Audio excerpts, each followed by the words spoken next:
El director de los servicios de inteligencia británicos, el MI6, apela a los rusos que se oponen a la guerra en Ucrania a unir fuerzas con las agencias de espionaje del extranjero del Reino Unido. Concretamente cita con el diario Político, en la que Richard Moore, responsable de los espías del Reino Unido, ha usado su discurso para argumentar que Rusia, y directamente lo ha dicho así, está fallando en sus objetivos militares en Ucrania, y ha hablado sobre la creciente influencia de la inteligencia artificial en este tipo de políticas. Desde Praga, Moore comparaba hace unas horas la situación en Ucrania, y en este caso con la primavera de Praga de 1968, cuando la Unión Soviética anuló las reformas liberalizadoras. Y el presidente ruso Vladimir Putin no asistirá a la cumbre de los líderes BRICS del próximo mes, y en cambio estará representado por su ministro de Relaciones Exteriores, por Sergei Lavrov, según ha comunicado la presidencia de Sudáfrica. De las pérdidas en las que estaba inmersa durante la sesión la divisa del país, la sudafricana, el rand, acaba de recortar todo este descenso. La decisión de Putin significa que las autoridades sudafricanas van a evitar tener que ejecutar una orden de la Corte Penal Internacional de La Haya para el arresto del líder ruso. Lavrov asistirá en lugar de su presidente, según el comunicado que ha hecho público el país del continente africano. La decisión de que Putin no asistiera se ha realizado de mutuo acuerdo entre las partes. Y mientras tanto, Javier Solana, el exacto representante para la política exterior de la Unión Europea entre el 99 y el 2009, el antiguo secretario general de la OTAN, dice no ver próximo un acuerdo entre Rusia y Ucrania que ponga fin a la guerra, y considera una barbaridad que tras un año y medio de conflicto aún no haya una voluntad de negociación a las claras. La tasa de inflación interanual en la eurozona retrocede en junio hasta el 5,5%, 6 décimas menos del 6,1% de mayo, lo que supone el menor encarecimiento de los precios desde enero del 22. Lo ha confirmado así Eurostat. Por otro lado, habla que para el conjunto de la Unión Europea, los 27, la inflación se sitúa en junio en el 6,4%, también muy por debajo de ese 7,1% del mes anterior, de modo que en este caso es la subida más pequeña de los precios desde febrero del año pasado. La inflación encadena así 8 meses de descensos desde los máximos alcanzados en ambas zonas, Unión Europea y la eurozona, durante el pasado mes de octubre. La moderación de la inflación, por cierto, que en Estados Unidos, conocida la semana pasada con ese IPC adelantado reflejado hoy en Europa, provocó una reevaluación de las expectativas de las subidas de tipos, y los inversores empiezan a poner en precio que la semana que viene la Reserva Federal acometerá la de las subidas de los tipos. Mientras tanto, probabilidad de incremento a la vuelta del verano, que retrocede del 27 al 12%, la volatilidad acto de presencia en el mercado de las divisas, y fruto de este cambio de expectativas, el dólar corrige parte de su fortaleza, y aunque la caída del billete verde frente al resto de las divisas del G10 ha sido generalizada, lo que destacamos es el comportamiento en el cruce con el euro, que firma su mejor racha desde 2004, tocando ya máximos de los últimos 17 meses. Y Bloomberg dedica este miércoles un espacio en portada a Pedro Sánchez y las elecciones del domingo en España. Bajo el titular "Sánchez se esfuerza por defender la economía española", la agencia reconoce que es probable que la resistencia de la economía de nuestro país no sea suficiente para convencer a los votantes de que reelijan al Ejecutivo de coalición.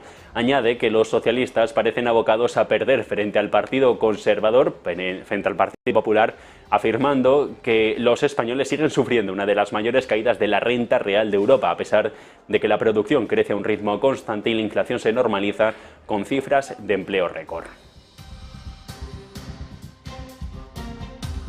La última hora en resultados bancarios. Goldman Sachs acaba de presentar cuentas trimestrales. En Premarket está cediendo la compañía, en este caso antes de apertura de la negociación en Nueva York, después de no conceder unos buenos números. 0,20% de retrocesos a esta hora de la tarde, lastrada por las caídas en la banca comercial y de inversión, las pérdidas vinculadas a la salida de la firma de Wall Street como un desafortunado impulso a la banca de consumo, y los trimestrales más bajos de los últimos casi 6 años. Los ingresos netos se desploman en casi 2/3 hasta los 1.100 millones de dólares en el segundo trimestre, por debajo de los 2.800 millones de hace un año. Al igual que las rivales, Goldman se ve afectada por la desaceleración en el comercio y la banca de inversión, los dos motores históricos de ganancias del grupo. En el trimestre en el que también se prueba que se ve empañado por varios cargos, incluida una amortización de más de 500 millones en Green Sky, un prestamista en línea que el banco adquirió en el 21 y que ya está tratando de poner en el mercado, de poner a la venta. Goldman registra por su parte otro deterioro de 485 millones por las inversiones inmobiliarias fallidas.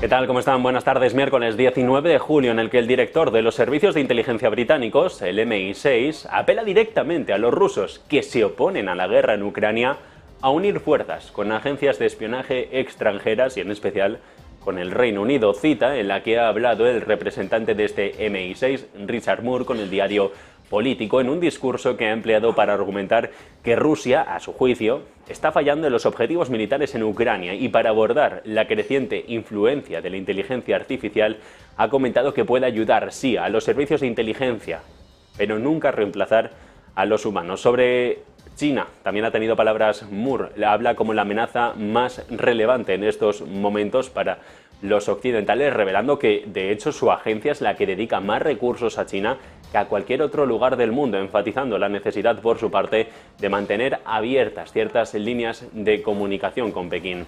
Es, y según ha comentado Moore, absolutamente necesario que se comprometa el país con China por la sencilla razón de que no pueden abordar ningún problema internacional de importancia si no se hace. Desde Praga, el jefe de la inteligencia ha comparado hace unas horas la situación en primavera con la situación en Ucrania con la de la primavera de Praga de 1968, cuando, recordemos, la Unión Soviética anuló en aquel país ciertas reformas liberalizadoras.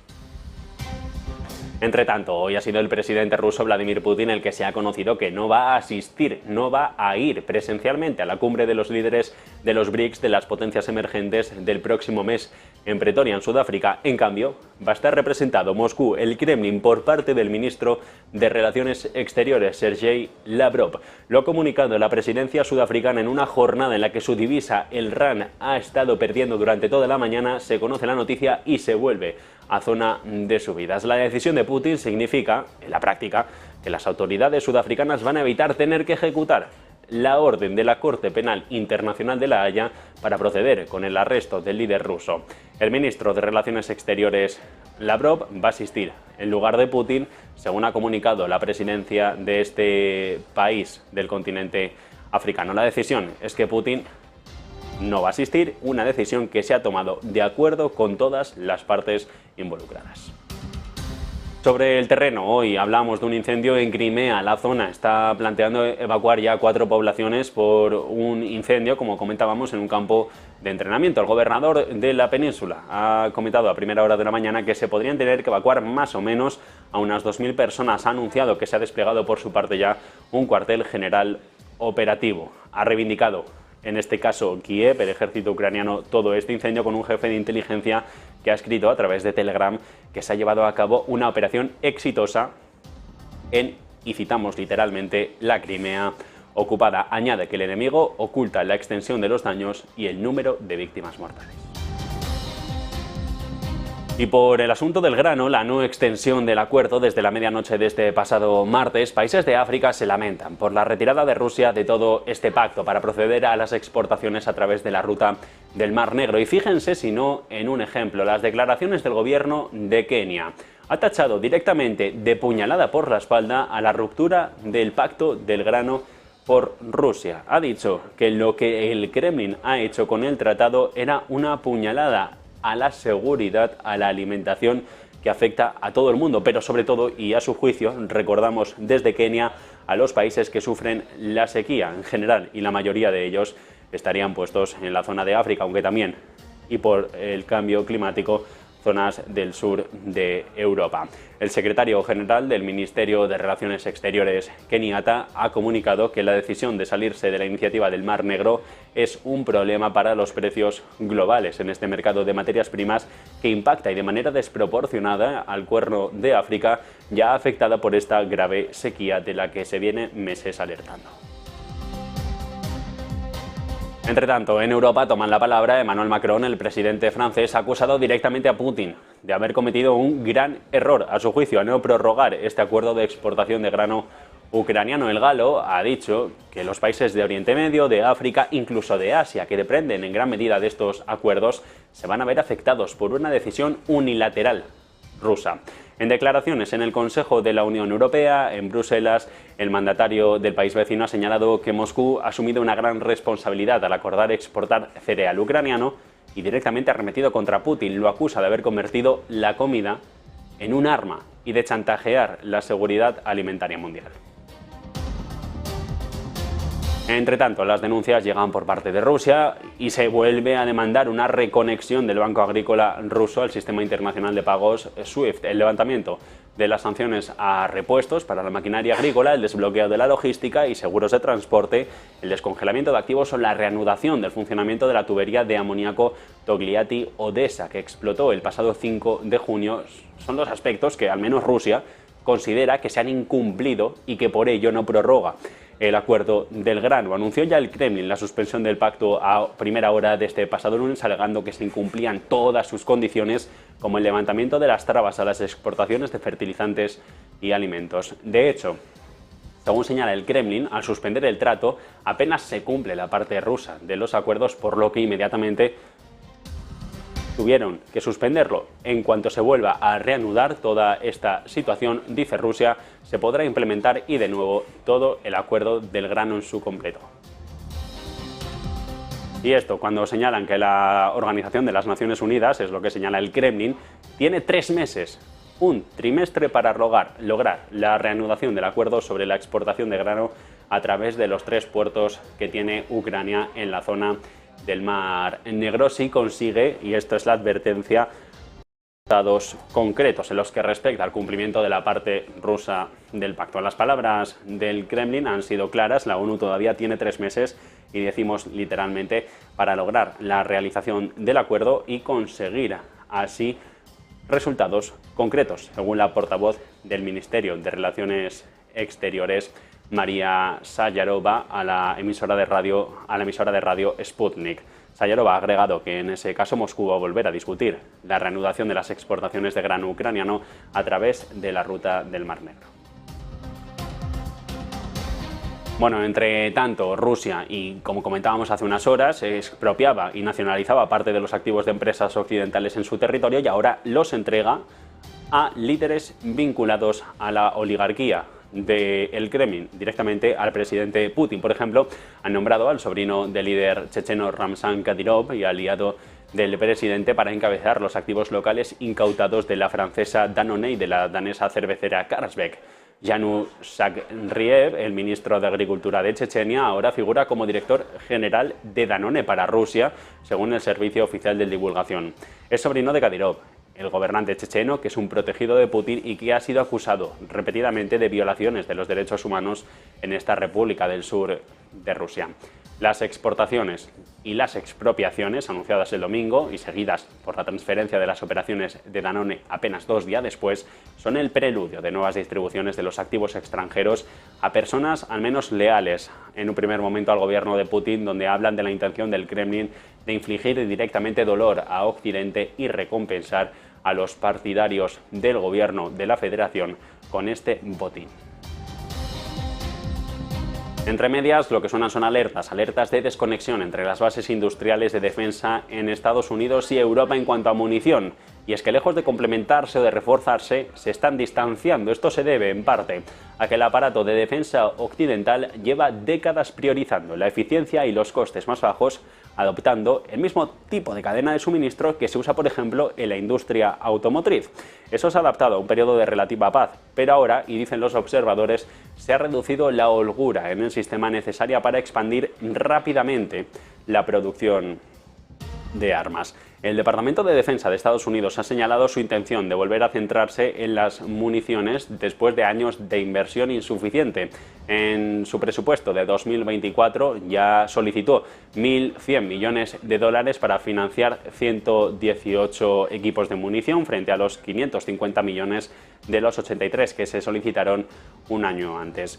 También busca más de 30.000 millones de municiones, un 23% más que el año anterior. En este caso, 315.000 millones de dólares en total para financiar un nuevo armamento. Y mientras, Javier Solana, el alto representante de la Unión Europea para Asuntos de Política Exterior entre el 99 y el 2009, también fue secretario general de la OTAN, no ve próximo un acuerdo entre Rusia y Ucrania que ponga fin a la guerra y considera ahora una barbaridad que tras casi un año y medio de conflicto aún no haya una voluntad de negociar. Puede. No es imposible, pero no lo veo próximo, aunque hay algunos movimientos con la situación particular de Rusia.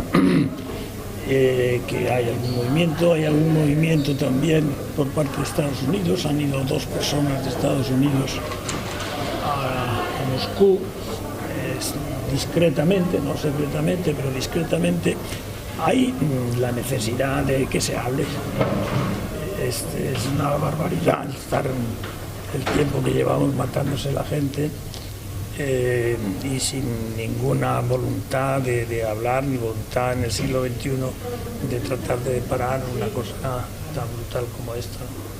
Yo me ha tocado estar en muchas de estas cosas y creo que es importantísimo hablar. Y no se tiene por qué hablar públicamente, se puede hablar discretamente, pero lo que no puede haber es que el único contacto sean las balas. Además, y escuchaban a Solana, ha tildado de verdaderamente lamentable que no se quiera prorrogar el acuerdo del grano para permitir que se exporte este cereal desde Ucrania a través del Mar Negro, lo que puede derivar, en sus palabras, en un encarecimiento de los precios en numerosos países, entre ellos España, lo que también afectaría a otros países más necesitados. Entrevista, entre tanto, este miércoles en Bloomberg del alto representante para la política exterior de la Unión Europea, Josep Borrell, confirma que tiene la intención de viajar a China en otoño, en una cita ya postergada, pero que llegaría antes de la cumbre planificada entre ambas partes. Borrell tuvo que cancelar su viaje a Pekín durante la primavera, recordamos, para reunirse cuando se iba a reunir con el ministro de Relaciones Exteriores chino tras contraer la COVID-19. Y la semana pasada tenía programado reunirse con el mismo alto representante en el sudeste asiático, pero también se canceló después de que se le informara a Borrell que su contraparte habría enfermado. Cita, eso sí, la que va a hacer el español a Pekín, que llega cuando Bruselas ha dado a conocer una nueva estrategia de seguridad económica, en este caso de seguridad económica europea, en la que se prima el de-risking, esa estrategia de minimización de riesgos con respecto de las dependencias en cuanto a la cadena de suministros de otros países terceros, y precisamente el ojo puesto en Pekín y en todas esas operativas en cuanto a materias raras o a otros tipos de dependencias en el sector sanitario. 18 minutos sobre las 2 en punto de la tarde, hora central europea. Mercados financieros que siguen atendiendo a esos datos de Goldman Sachs, a esos resultados peores de lo esperado. La acción de Primarket está cotizando con pérdidas pequeñas, eso sí, cuando pasan ya 18 minutos. Unos segundos para publicidad y seguimos.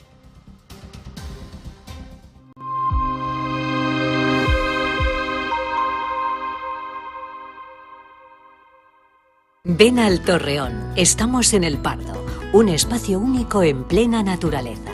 Disfruta de momentos de desconexión mientras saboreas la mejor gastronomía. Disponemos de 7 amplias terrazas y salones para todo tipo de eventos. Degusta nuestros exquisitos platos acompañados de una selecta bodega de vinos. A tu servicio, un gran parking y zona infantil. Abierto los 365 días del año. Cocina ininterrumpida desde las 10 de la mañana hasta las 12 de la noche. Haz tu reserva.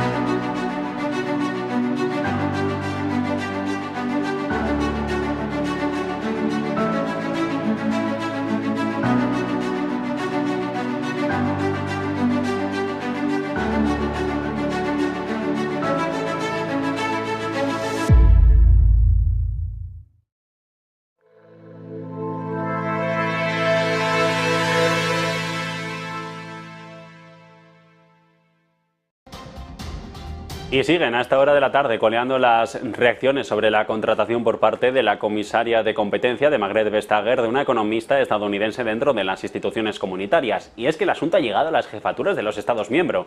El presidente francés Emmanuel Macron ha criticado este nombramiento por parte de la comisión de esta exasesora por tener vínculos, o podría tener vínculos, con gigantes de Silicon Valley, Apple, Amazon, Microsoft, como economista jefe de competencia. Macron dice que la profesora de Yale, Fiona Scott Morton, tendrá que retroceder en una serie de investigaciones clave sobre la competencia debido a sus funciones anteriores en grandes tecnológicas. Ataque del galo que sigue el nombramiento y a las críticas de varios ministros y los legisladores del Parlamento Europeo. Y la última hora precisamente pasa por esto mismo, y es que la economista, la exconsultora de estas grandes tecnológicas, la citada Fiona Scott, ha comunicado a la Comisión que renuncia al puesto de alta responsabilidad para el que fue nombrada por la institución hace una semana, una decisión que explica por la controversia política que ha generado su nombramiento y que llega tras todas estas críticas que hablábamos de Macron y de los principales grupos parlamentarios de la Eurocámara. En su carta de renuncia, la estadounidense asegura sentirse honrada de haber sido seleccionada por Bruselas como economista jefe de la Dirección General de Competencia, pero que considera que lo mejor es que se retire de todo este proceso y que no ocupe un cargo de alta responsabilidad dentro de la Comisión Europea. Decir que según los tratados y la legislación comunitaria, solo ciudadanos nacidos en Europa, es decir, ciudadanos europeos de nacimiento, pueden tener un papel de relevancia política y económica dentro de las instituciones comunitarias. Y mientras tanto, ojo a esto, existe un creciente apoyo para una cooperación más estrecha con la Unión Europea por parte de los británicos, a medida que se incrementa ahora el apoyo ciudadano en Bruselas, según la encuesta anual de opinión pública de los servicios de aquel país, del Reino Unido. Según los resultados, 6 de cada 10 británicos apoyan la reducción de las barreras al comercio de bienes y servicios con la Unión Europea, parecido a lo que había antes del Brexit, y que ahora quieren volver a ello, seguido de una cooperación en política exterior y también en seguridad regional, colaboración conjunta en investigación o intercambios académicos y la cooperación en problemas geopolíticos y globales. La libertad de circulación entre personas tiene un apoyo del 43%, una de las libertades que se perdieron por parte de Londres cuando salieron del bloque comunitario. Y entre tanto, Pekín se desmarca de los objetivos de reducción de emisión globales, o al menos de la hoja de ruta de la Agenda 2030, por una de las partes, concretamente el objetivo 13, el de la inversión y el apoyo a la lucha contra el cambio climático. El presidente Xi Jinping ha confirmado en las últimas horas que su país va a decidir el propio camino que van a tener que seguir para reducir las emisiones de carbono, en lugar de seguir a pies juntillas a otras naciones. La determinación, eso sí, en la misiva, es una iniciativa gemela para alcanzar el pico de carbono a final de década en 2030 y la neutralidad en el 60, dicen medios estatales. Esto es inquebrantable. Aunque la diferencia estará en el camino, en el método, el ritmo o la intensidad para lograr el objetivo. En el discurso que ha pronunciado Xi Jinping, del que da cuenta la televisión pública, se ha comprometido a priorizar el cambio climático, controles de la contaminación del aire, al tiempo que impulsa el apoyo fiscal y financiero para el sector bajo en carbono.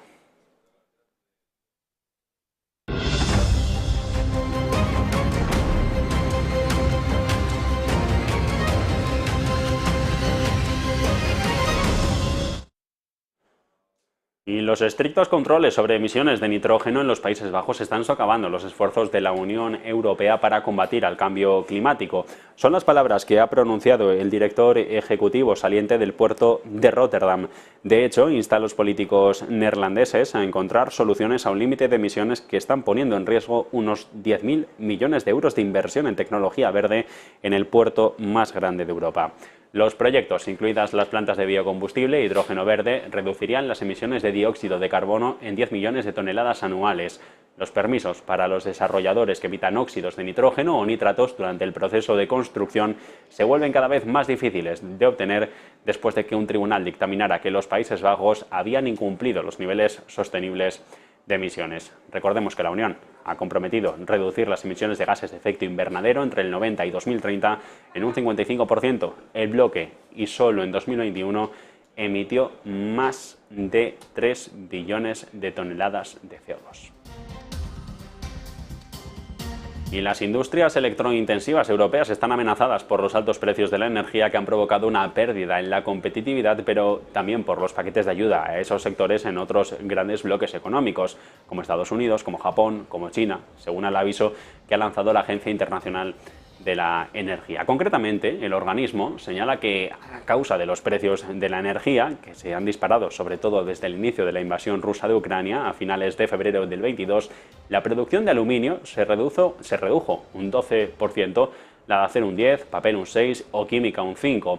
De hecho, hay gigantes del sector como ArcelorMittal que ya ha dejado paralizadas algunas de sus plantas en Francia, Polonia, Alemania y también aquí en España. Fabricantes de aluminio como Esperia o como Alro han recortado la producción ante los daños que han sufrido por la escalada de los precios de la electricidad.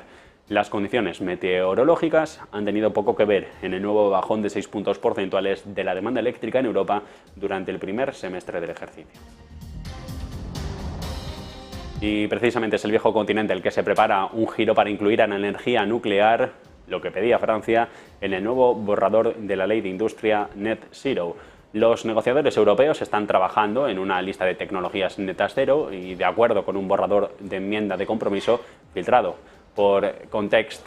Este sería mucho más largo que la propuesta de la Comisión Europea e incluiría la nuclear y todas las tecnologías del ciclo de combustible rosa. El Consejo Europeo propone incluir todas las nucleares maduras en la regulación de la industria de emisiones netas cero, con una nuclear que a menudo es objeto de controversia, lo está siendo aquí en España en esta campaña política, porque se presenta como una opción viable para cumplir con los ambiciosos objetivos establecidos por la Unión Europea en su Pacto Verde. El borrador de la Ley de Industria Net Zero establece las bases para la transformación de la industria, impulsando la adopción de tecnologías limpias o promoviendo la eficiencia energética. Sin embargo, los críticos con la nuclear expresan sus preocupaciones sobre la seguridad o la gestión de los residuos radioactivos y argumentan que la inversión en energía podría desviar recursos y retrasar el desarrollo de fuentes renovables más seguras y sostenibles. Y aún así se espera que los precios de la electricidad para más de 20 millones de hogares en Francia aumenten un 10% y ya mismo, a partir de agosto, disparadas las facturas en toda Europa, no se prevé un tal incremento en el resto de países, pero sí aquí porque cae una de las medidas tomadas y puestas en marcha el pasado 1 de febrero por el gobierno de Emmanuel Macron. Ese escudo contra el incremento de las tarifas, el escudo tarifario que se introdujo por primera vez en el 21 y que limitaron al 4% las subidas de los precios de la energía en facturas hasta enero y luego un 15% desde febrero hasta finales de julio. Esta vez el aumento un promedio para todas las fuentes reguladas.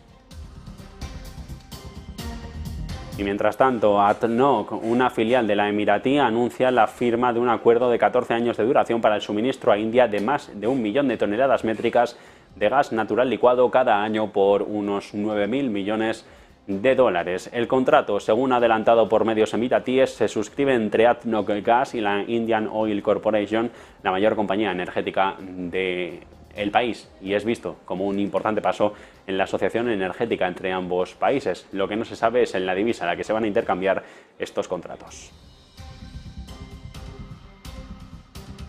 Y la ola de calor ha vuelto a poner a prueba al sistema eléctrico español. Las elevadas temperaturas registradas a lo largo y ancho del país han provocado en las últimas horas que Red Eléctrica haya tenido que activar todas las centrales de gas natural disponibles para hacer frente a la demanda de energía eléctrica. Según los datos del gestor técnico del sistema, las centrales de ciclo combinado han cubierto el 42% de la demanda con más de 16.500 megavatios. La fotovoltaica, como era previsible, se ha convertido en un importante respaldo para atender a este incremento del consumo, alcanzando un 36%, 14.500 megavatios. La generación se mantiene en tal nivel de volatilidad que Red Eléctrica ya recurre incluso al carbón prácticamente a diario durante este último mes, con una aportación que suele rondar el punto porcentual. En día de IPC, al que ahora vamos a ir, pero en el que ha hablado el Fondo Monetario Internacional, cree que la zona euro necesita un mayor endurecimiento de la política monetaria, al tiempo que ve necesario mantener una restrictiva para garantizar que la inflación regrese al objetivo del 2% de manera oportuna. Consulta sobre las políticas de la eurozona, en la que se señala desde el Fondo Monetario sobre un informe que existe todavía y en el que habla de la necesidad de mantener una línea dura por la inflación hasta que regrese al objetivo. Respecto de la economía, se espera un crecimiento, sí, y una zona euro que se va a recuperar gradualmente a lo largo del 23 y el 24, respaldado por la recuperación de los ingresos reales, en un contexto en el que las condiciones del mercado laboral son aún más estrictas y hay una mayor relajación en las restricciones de la oferta y la demanda externa, que cuanto más firme, mejor les irá por las condiciones financieras que pueden continuar apretando. Eso sí, se señala una notable resiliencia de la economía europea tras la invasión. Sin embargo, se explica por parte del organismo que la actividad económica se debilitó significativamente durante la segunda mitad, que cayó en una leve recesión técnica a principios del 23, cuando se revisó a la baja ese crecimiento del cuarto trimestre del 22, y que el problema ahora está en los salarios reales, que disminuyen cuando una confianza del consumidor y, en consecuencia, también va poco a poco a la baja. La tasa de inflación, y hablábamos de ese IPC interanual en la zona euro, retrocede en junio, 5,5%, lo esperado por el mercado, pero que sí supone 6 décimas menos que la lectura del mes anterior. Esto traducido es el menor encarecimiento de los precios desde enero de 2022. España, y lo están viendo en pantalla ahora mismo, está por debajo del objetivo del Banco Central Europeo, de ese 2%, está concretamente en el 1,6%, con Bélgica y Luxemburgo, cuando en este caso la zona euro tiene una media del 5,5%, y en el resto de la Unión Europea, los 27 países, del 6,4%. El que más preocupa, la inflación en Hungría, que está cercano a los 20 puntos porcentuales. Por otro lado, en el conjunto de la Unión Europea se retrocede casi un punto porcentual, la subida es la menor en los 27 desde febrero de 2022. La que sigue preocupando, la subyacente, que es la que continúa presentando unos resultados más pegajosos, utilizando esas palabras que pronunciaba hace unas semanas la presidenta Christine Lagarde. Y donde se respira con algo más de tranquilidad es en el Reino Unido. Aquí el IPC se ha enfriado significativamente, estaba mal, o sea que tampoco es para tanto, en el mes de junio, y se ha situado por debajo de las expectativas del consenso, en un 7,9% anual. Los economistas encuestados por Reuters ya habían proyectado un aumento del 8,2% tras la lectura del 8,7%, que había sido más alta de lo esperado en mayo. Sin embargo, las subidas de los precios anualizados continúan muy por encima del objetivo del 2% del Banco de Inglaterra sobre una base mensual, en el que el IPC en los 30 días rebota una décima por debajo de la previsión de consenso, que hablaba de 4. La subyacente, que excluye por la volatilidad de los precios de la energía, los alimentos frescos, el tabaco o el alcohol, permanece estancada en el 6,9% anualizado, aunque cae desde los máximos de 31 años que se registraban en mayo, que estaban en el 7,1%. Y si la inflación se relaja, el problema está en los precios del alquiler. Allí, en el Reino Unido, suben al nivel más alto registrado, mientras que el crecimiento del precio de la vivienda disminuye. Las tasas hipotecarias, las más altas, golpean al mercado inmobiliario y lo pagan quienes están de alquiler. Los precios de los alquileres privados pagados por los inquilinos británicos suben un 5,1% en el último año hasta junio, el mayor cambio porcentual interanual desde que comenzó esta serie de datos en enero de 2016. Y quizás esto les interese, un error en el modelo 718 para declarar aquí en España el nuevo impuesto temporal de solidaridad de las grandes fortunas que aprobó el gobierno de coalición de Partido Socialista y Unidas Podemos, impide a los contribuyentes poder restarse los primeros 3 millones de euros que están exentos del tributo. La presentación de este impuesto, que se hace exclusivamente de manera telemática, es decir, a través de ordenador, y que se declara desde el día 1 hasta el 31 de este mes, obliga a los contribuyentes y fiscalistas a evitar la declaración a través del modelo que está en la web de la agencia tributaria y optar por propios software que tienen los asesores en los despachos.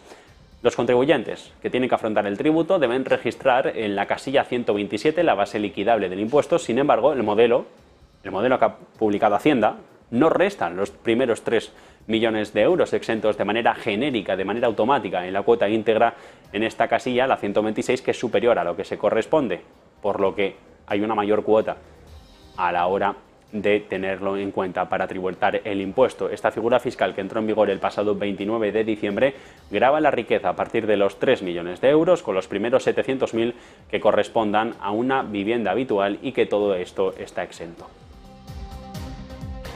Y hemos hablado del IPC en la zona euro, del IPC en el Reino Unido. Pues bien, la moderación de la inflación en Estados Unidos, que conocimos la semana pasada, provocó una revaluación en la subida, en las expectativas al menos, de la subida de los tipos. Los inversores empezaron hace unos días a poner en precio que la semana que viene la Reserva Federal acometerá la última de las subidas de tipos del año, y las probabilidades han caído del 27 al 12%. La volatilidad ha hecho acto de presencia, concretamente en los mercados de divisas, y fruto de este cambio de expectativas, el dólar ha corregido parte de la fortaleza que mostraba durante estos últimos días, aunque la caída del billete verde frente a la cesta de divisas del G10 ha sido, y es verdad, generalizada. Es destacado el comportamiento en su cruce frente al euro. La divergencia en materia de política monetaria está sirviendo como impulso a la divisa europea. Con 8 sesiones consecutivas al alza, se pone rumbo el euro a su mejor racha desde 2004 y se cambia a 1,12,2 billetes verdes, máximos de 17 meses. Más llamativa resulta la recuperación que experimenta, en este caso desde los mínimos del pasado mes de septiembre, cuando la moneda única perdió la paridad con la divisa estadounidense. Se hablaba hasta de un suelo del 0,8. En los últimos 10 meses el euro repunta sobre el 17%, y si miramos a esta misma hora de la tarde, 36 minutos sobre las 2 en punto, hora central europea, el intercambio de las divisas está en la zona de 1,1215.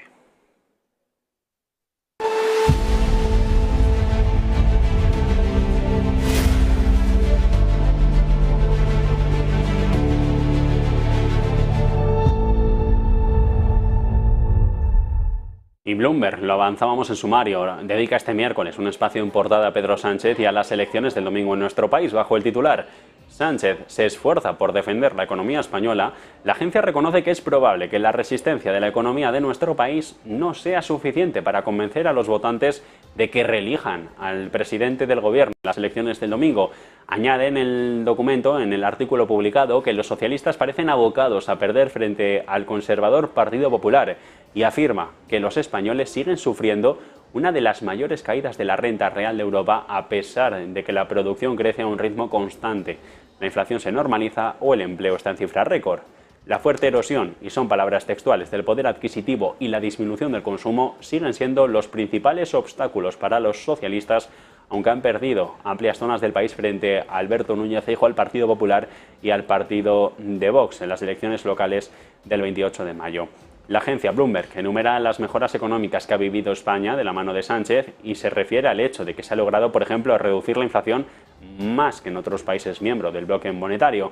Destaca que la economía española crece 4 veces más que la media de la Unión, aunque sigue intentando recuperar el terreno perdido tras haber sufrido un mayor impacto en la producción que otros países durante la pandemia. Según las últimas previsiones del Banco de España, las trimestrales, es probable que necesitemos al menos hasta finales del 25 para cerrar la brecha con la zona euro. Y con esta cuenta atrás a las elecciones, a la vuelta de la esquina, a las urnas, hay ciertos nervios sobre cómo reaccionará la bolsa española una vez conocido el resultado. Pues bien, según el último estudio de Mi Capital sobre el tema, en 9 de cada 10 ocasiones, es decir, prácticamente siempre, los lunes posteriores a unas elecciones, el IBEX 35 ha reaccionado con caídas, retrocesos que han llegado a ser del 5,22 si miramos a marzo del 96, cuando el Partido Popular consiguió arrebatarle el poder al Partido Socialista de González. Concretamente, las cesiones fueron superiores a los 4 puntos porcentuales en marzo del 2008, en las que el PSOE de Zapatero se alzó como vencedor. La incertidumbre ante los posibles nuevos gobiernos provoca dudas entre los inversores, que en muchos casos transforman sus movimientos en salidas, y en este caso para protegerse de lo que pueda venir. Concluye la legislatura con un repunte del 6,2% de los cotizantes al régimen general de la Seguridad Social, que además han visto mejoradas sus retribuciones en una media de 234 euros mensuales. Pero existe un grupo de trabajadores especial en el que hay que poner el ojo, y que son los funcionarios públicos. En este caso han visto aumentado su salario un 13,3% más que la media del resto del país, pero estimando la evolución real y mirando a las cifras hay que fijarse, porque queda claro: un funcionario cerca de 3.000 euros mensuales que cobra desde 2019, el sueldo crece más del doble que un trabajador en hostelería, que apenas ha sumado a su nómina 126 euros, siendo esta, si bien es verdad, la actividad que menos gana de nuestro país. Mirando ya a esta campaña electoral, el candidato del Partido Popular a la presidencia, Alberto Núñez Feijóo, se ha comprometido en las últimas horas a, si llega al Palacio de la Moncloa, poner en marcha un programa de avales para los jóvenes de hasta 35 años con el fin de garantizarles hipotecas de hasta el 95% de la totalidad del precio de la vivienda. Una práctica que se puso en marcha hace poco en la Comunidad de Madrid de Isabel Díaz Ayuso. Sobre los cobros en peajes, decía esto el conservador hace apenas unas horas. Si votamos, habrá un gobierno que cumpla sus compromisos. Y si votamos al Partido Popular, no habrá sanchismos, no habrá bloqueos, no habrá bloques y habrá un gobierno. Y esto es lo que os venimos a proponer. Votad para que no haya bloqueos en el país, para que no haya bloques de un lado y del otro, para que se acabe el sanchismo y para que tengamos un gobierno. Un gobierno que puede nombrar y cesar a sus ministros, un gobierno que pueda tomar decisiones, un gobierno que le encargue las leyes a gente competente, un gobierno que sea sensible con los trabajadores de menor renta, un gobierno en definitiva que no le mienta a la gente. Esto es lo que se vota el domingo, bloqueo o gobierno. Peajes de las minorías o mayoría. Bueno, el líder de Vox, entre tanto, Santiago Abascal, ha advertido por su parte que la formación no es el coche escoba del Partido Popular, que Vox es una fuerza autónoma, independiente y que quiere representar a todos los españoles. Es decir, Vox surge ante un PP entregado al izquierdismo y al globalismo y que tiende la mano en muchas ocasiones a los partidos separatistas. Y Vox, por lo tanto, no es el coche escoba del Partido Popular. Vox es una fuerza autónoma, es una fuerza política independiente, es una fuerza política que quiere representar a todos los españoles independientemente del lugar de origen, independientemente de su sexo, del color de la piel o de la orientación sexual. Y es una fuerza política con un programa muy definido, que no pide la confianza para luego regalarle los votos a otros señores. Y eso hará que en muchas ocasiones se produzca una confrontación ideológica, una confrontación de programas con el Partido Popular, que no es una confrontación irresoluble, que es una confrontación normal y que en muchas ocasiones lleva a acuerdos, como han visto ustedes en algunas regiones de España. En el PSOE también confían en la remontada en los 90 minutos que hay de debate esta misma noche en Radio Televisión Española entre Pedro Sánchez, Yolanda Díaz por Sumar y Santiago Abascal representando a Vox, en el que en principio no va a estar el candidato del Partido Popular, Alberto Núñez Feijóo, en este debate en la televisión pública. En todo caso, Pedro Sánchez habla de retomar el ánimo y se muestra confiado en una remontada, lo decía de esta manera en San Sebastián. La victoria está más cerca y tengo que deciros además que esta victoria nos va a saber estupendamente. Estupendamente, porque va a ser una victoria del progreso frente al retroceso, del futuro frente al pasado, de la verdad frente a la mentira. Esa va a ser la victoria que coseche España el próximo 23 de julio. Así que minuto y resultado de esta campaña electoral está claro. La derecha instalada en la mentira y nosotros en la remontada. Bueno, el minuto y resultado, el 23 de julio en esta misma casa en Negocios Televisión Especial Elecciones. A partir de las 8 de la tarde, José Antonio Bizner y José de la Morena van a dirigir un tiempo de programación dedicado exclusivamente en Negocios Televisión a conocer de cerca esta campaña electoral, a ser conscientes de quién ganará en las urnas este próximo 23 de julio y a dar cuenta de todos estos resultados de quién será el próximo inquilino del Palacio de la Moncloa. 43 minutos sobre las 2 en punto de la tarde, hora central europea. Minuto para publicidad y volvemos con todo el análisis.